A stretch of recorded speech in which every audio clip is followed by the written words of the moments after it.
What's your biggest fear if the Harris-Walz ticket is successful? Are you going to actively campaign for President Trump? Yes, I will. You were also talking about being blackballed by the media. As soon as I said something sensitive, they shut off the feed. This isn't opinion. This is empirical science, evidence-based. Why do you think they're so threatened?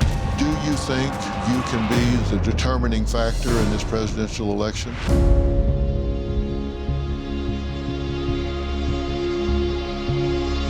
Let me tell you about my day. I was scheduled to fly into Las Vegas to interview former president and current Republican nominee, Donald Trump, to have a sit-down interview with him to talk about what's happening in this run-up to the election, the last 76 days from Friday.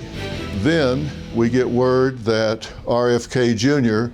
has a press conference and is going to make a really big announcement in Phoenix. So I called RFK Jr. and said, I got a sneaking suspicion what's going to happen. I'd like to talk to you when you walk off of that stage. So I did the interview with former President Trump, jumped on the airplane, flew into Phoenix, and sat down and talked to RFK Jr. here.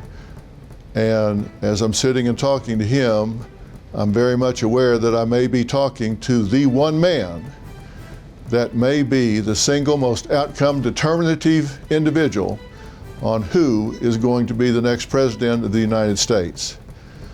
So stay tuned and hear what RFK Jr. has to say that is so powerfully influential in the upcoming election. Robert, thank you for sitting down and talking to me. This has been a really pivotal day in your campaign and your life, I'm sure. Yeah, it's a difficult day in many respects, but I feel like I'm on the right path. You had, I think, close to, if not over 1 million people on your live stream for your press conference, and for anybody that is under a rock, you have suspended your campaign. You haven't dropped out of the campaign, you've suspended your campaign. How difficult was this decision? It was difficult. I mean, all of us, the people, kind of the inner circle who were involved in the decision, I think everybody in that circle went back, did 180-degree turns maybe 15 times in the last 2 weeks trying to figure out what we can do. But ultimately, it was clear to me that because of the media censorship, because I was not going to be allowed on a debating stage, that I didn't really have a path to victory. So my choice was, am I going to spend the next 77 days rallying the troops and getting more money out of the donors without being able to offer them a path to victory? And I think that would have sucked my soul out. And then, I had this interesting series of meetings with President Trump, in which he really surprised me by strongly endorsing the mission for his presidency, saying that he wanted his legacy to end the chronic disease epidemic in this country. And that's been my central mission for the past 20 years, is addressing that issue. What's happening to our kids? We have the sickest children in the world. When I was a kid, about 6% of American children had chronic disease. Today, it's 60%. And these are in basically major categories like neurological illnesses, which is ADD, ADHD, speech delay, language delay, tics, Tourette syndrome, narcolepsy, ASD, autism, autoimmune diseases like rheumatoid arthritis and juvenile diabetes, and then the allergic diseases like peanut allergies and food allergies and eczema. And all of these appeared in the mid-1980s. Oh, I never saw anybody with any of these diseases when I was a kid. Well, I grew up in the 50s, and these weren't issues. They weren't issues. You didn't know anybody who had diabetes. You certainly did not know anybody who had autism. And now or peanut allergies. Or peanut allergies. In fact, Congress asked the EPA, tell us what year these epidemics began. EPA scientists came back and said it's a red line, 1985. That gives us a hint about the culprits, because we know it's not a genetic injury. Genes don't cause epidemics. They may provide the vulnerability, but you need an environmental exposure, an environmental toxin. And so something happened in our kids around that time, and it's probably a lot of different exposures. the collapse of our food system, the industrialization of our food system, et cetera. You and I have talked before, and I've learned so much about you and so how deeply convicted you are about these things. And I tried to help millions of others that might not know how deeply convicted you are. I think we made a lot of progress in that regard. And I know that you're deciding to run and conducting this campaign came at a very high price to you personally, family-wise, professionally. And now as we sit here, I have to ask you, if you knew then what you know now, would you have done this? Yeah, I would have. I mean, I think it's been costly to me and it's been costly to my family, but I think I've advanced the issues in a way that is going to be helpful to people over the long run. The major issues that I've been talking about, the censorship, the addiction to war, particularly the Ukraine war, and then most of all, the chronic disease epidemic. And I think, it gave me a platform to talk about those issues, and a lot more people are aware of them now, and a lot more people are, it's part of the national conversation, which it was not 16 months ago. He's a very smart guy, a different kind of a guy, but very smart, loves our country, has some, I think, very good views on a lot of different things. And I've known him for a long time. We've been somewhat friendly, actually. And I think he's going to be a great asset. I think he adds a lot to the election. He's got a good following, tremendous following. I think he adds a lot to the election, and I think he adds a lot to if we win. I mean, he's got some very interesting ideas and good ideas. I think he'll be a fantastic and influential person in terms of getting this country back on track. I think if we win, I think he can be very valuable to the country, and I think he can also help us build up the margins. Will he have a role in your administration? He's a very experienced trial lawyer.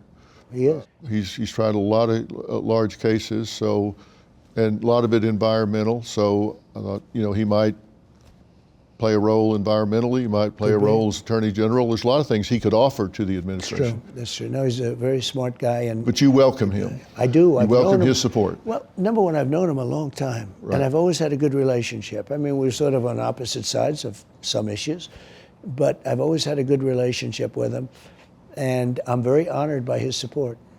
Well, I've spoken to him about you in the past, and he's always spoken of you with a great deal of respect. Even though you guys have been campaigning against each other, he's always spoken of you with a great deal of respect. What's your reaction to his comments? I think he's accurate. We've known each other for a long time. In fact, I've litigated against him. I've sued him a couple of times on golf courses that he was building, or he's trying to build up in the New York State reservoir watershed, and I was suing to keep them from being built. But even during that time when I was litigating against him, he ended up giving me a ride to Florida on his plane. So, and we were friendly, and we had a great time and a lot of laughs. He's a very congenial, amiable, interesting guy, and very warm. Do you foresee pushing your agenda forward, maybe as part of that administration?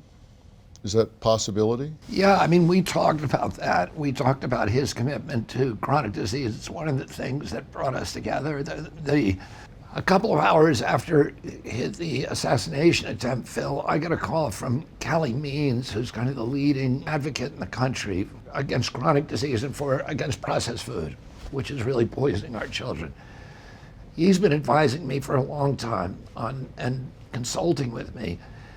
And he called me that night and he said that he was also advising President Trump on this issue, which made me happy that President Trump even, knew about this issue. And he asked if I'd be willing to talk to President Trump, and I said yes. And President Trump then called me a little while later. And then we ended up meeting with each other the following day and then doing a series of meetings. And a lot of that time we spent talking about the Ukraine war, about dismantling this addiction that we have to foreign wars, but also talking about the chronic disease epidemic.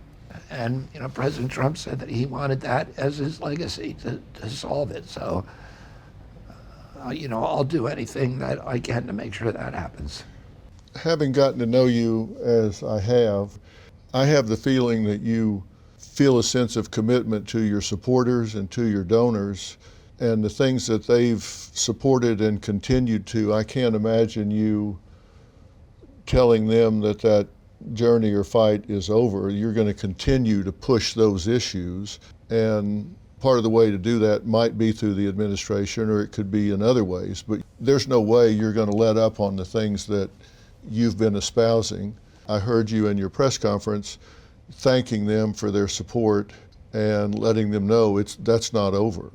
You're continuing those same agendas, those same priorities. That's still important to you. Yeah, I'm going to use my own resources, my energies and talents, as long as I can. This is, to me, the most important issue in our country today, because we have the highest chronic disease burden of any country in the world, and it's destroying us. It's $4.3 trillion a year. It's costing our country 5 times the military budget. When my uncle was president, the medical expenditures on chronic disease were 0. Today, it's 95% of our healthcare expenditures. It's sinking our country. And we're getting sicker and sicker. We're paying twice what Europeans do for healthcare. We have the worst healthcare outcomes in the world. It's all because we're being mass poisoned by processed foods, by pesticides, by chemicals, by pharmaceutical drugs. And there's a series of industries that actually make money by keeping us sick. It's not just industries, but it's the med schools, the hospitals, the insurance companies you would think would want us healthy, but they actually make more money if we get sicker. And then, of course, the pharmaceutical companies. If you have a chronic disease, you're a lifetime patient.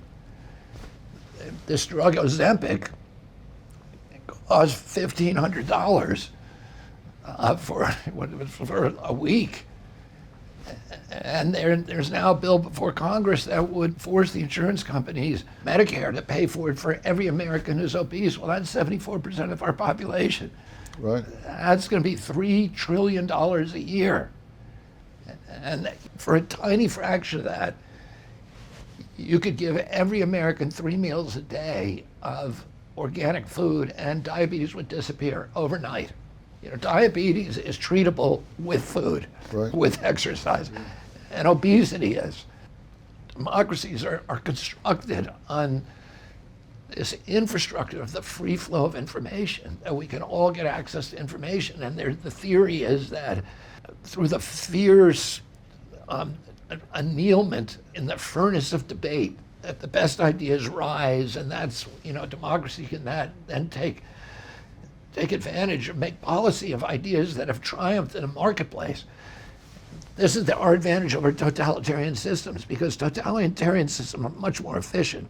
If you can just tell everybody what to do and make decisions instantly, and there's no pushback, and democracies are sloppy, but they can outcompete totalitarian systems, because that mechanism of free flow of information and debate gives us an advantage in the marketplace and in government.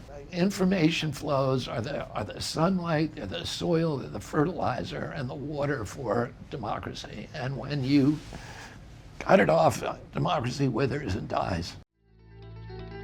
In your press conference, you talked about the Democrat Party as though you feel like it doesn't exist the way it existed a generation ago, or 2 generations ago, that there's not a Democrat Party as you knew it growing up. Is that an accurate read? Did I hear you right? Yeah, it still has this kind of tribal identification. But the things that it stood for, like, the Kennedy Democrats, my uncle's Democratic Party was very different. That Democratic Party was anti-war. It was, pro-constitutional rights, pro-civil rights, starting with the Bill of Rights and the freedom of speech. It was on the side of working people and cops and firefighters. It was on the side of the environment, but not just climate change and big, offshore windmills and carbon capture. It was protecting habitat in whales, which it's doing the opposite today. And then it was on the side of Main Street, small business, and it was the opponent of the corporate capture and this merger of state and corporate power, of big money, big data, big tech, big banking, Wall Street. But today, that is the constituency of the Democratic Party. It's the big powerhouses. The cops and firefighters are long gone, and any kind of loyalty to labor is pro forma. How was it hijacked? Who hijacked it? I think, the big change that happened came with the Citizen United case. So we had a law in this country that was passed in 1908 that made it illegal for corporations to give to federal political candidates. And prior to that, we had really lost our democracy. And there was a series of laws that happened, that Teddy Roosevelt and the muckraking journalists and the populists and the progressives at the beginning of the century really restored democracy from the Gilded Age when, the Rockefellers and the Morgans, the Carnegies, and the Fricks took control of our government. So they made direct election of senators. They gave women the vote. They made the 40-hour work week. They banned child labor. They implemented the first income tax so that wealthy people had to pay their share, and corporate income tax as well. The most important thing that they did was they passed a law that made it illegal for corporations to donate to federal political candidates. Well, in 2010, 102 years later, a very business-friendly Supreme Court made a holding that donations are a form of free speech. They're therefore protected by the First Amendment. And this unleashed a tsunami of corporate wealth into the American political process, and it put all of these terrible trends on steroids. The total cost of a presidential campaign was about $1 billion. This year, this presidential campaign will cost $15 billion. And to run for Senate in New York, it costs $300 million. So that the guy who's running today is spending his entire time calling up millionaires and billionaires, because that's the only thing he has time to do. So if you can't write that check, he's not going to be talking to you, and he just doesn't have time to do it. Just getting out of the race, I think, makes it a fair race between them. And then you're close to double digits in some of these swing states. Yeah, I am. And if 57% of those people go to former President Trump, that's a real boost to him. That's a real boon to him. It is. Our decision, or my decision about what to do, I think is, it's much more likely that President Trump will get elected. So you do acknowledge that? Yes.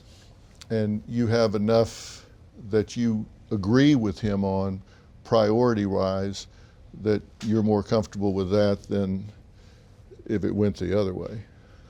Even though you've grown up Even though I grew up in the Democratic Party, and I had the same kind of orientation towards abhorrence for, I'd say, President Trump as many Democrats, maybe 4 years ago, mainly because of his environmental stances, which I continue to disagree with. But my conversations with President Trump were very amiable, and he talked about starting a unity party, about President Lincoln and his team of rivals. And I could come in and support him because of these existential issues, censorship, war, chronic disease, that I feel strongly about, he feels strongly about, and that Kamala is on the wrong side. I thought I could continue to criticize him on issues where I don't agree with him, and he was very comfortable with that, and I like that too. I don't, I'm not going to co-sign a lot of the things he says and endorses, but on those issues and on the border, I'm with him. Are you going to actively campaign for President Trump? Yes, I will. So I may be sitting here talking to the one person in this country that is going to pick the next president of the United States by what you did today. That is possible. It certainly is. I learn something every time I talk to you, and I hope we can continue this in the next 77 days and beyond, because you have things that this country needs to hear about. Thank you very much. Robert, thank you so much. Thank you, Dr. Phil. Right.